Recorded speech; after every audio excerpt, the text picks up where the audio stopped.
নমস্কার বন্ধুরা, আপনাদের সবাইকে স্বাগত। আজকে আমি আনারস কাটবো। বাগান থেকে নিয়ে এসেছি চাষের আনারস।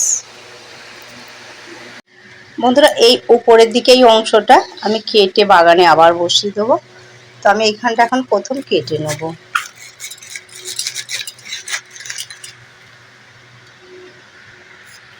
প্রথম আনারসটা এইভাবে ঠিক ছাড়িয়ে নেব। সবুজ রঙের খোলাটাকে পুরো ফেলে দেবো একদম বাদ দিয়ে।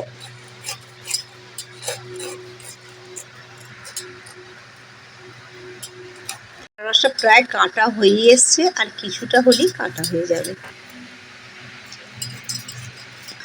আনারস কাটা হয়ে গেছে, খোলাটা পুরো একদম ছাড়িয়ে নিয়েছি। তো এবার আমি একটু জল হাত করে পুরোটা বুলিয়ে ধুয়ে নিচ্ছি। এরপর কিন্তু আমি আনারসটা ভালো করে এই আনারসের চোখটাকে আমি তুলে নেব। তো এইভাবে আমি প্রত্যেকটা এই যে চোখগুলোকে আমি এইভাবে আনারসের আমি তুলে নেব। তাড়াতাড়ি এইভাবে ছুরির ডগে করে তুলে নিলে খুব টক তোলা যাবে।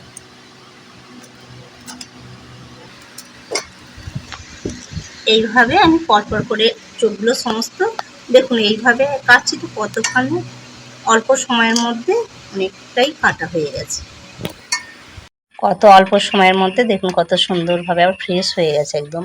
কোনো আর একটা চোখও নেই। প্রত্যেকটা একদম তাড়াতাড়ি করে এইভাবে তাড়াতাড়ি করে তোলা যায়। ছুরির ডগায় করে একবারে পুরো এভাবে পরিষ্কার করে তুলে নিয়েছি। এতে কোনো আনারসও আসে না।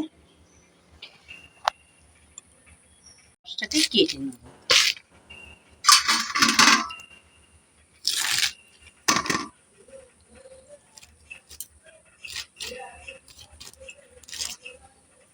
আনারসের ফালিগুলো এই সাইজের করে ঠিক টুকরো টুকরো করে আমি কেটে নেব।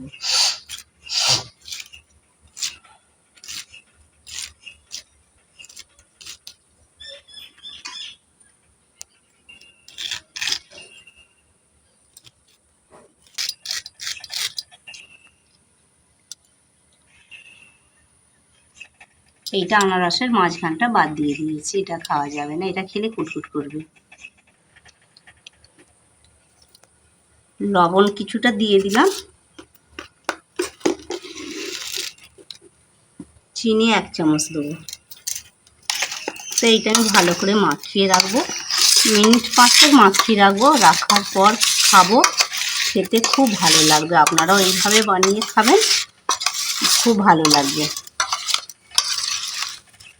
নুন চিনি দিয়ে 5 মিনিট মাখানো ছিল, এবার খাওয়ার জন্য রেডি।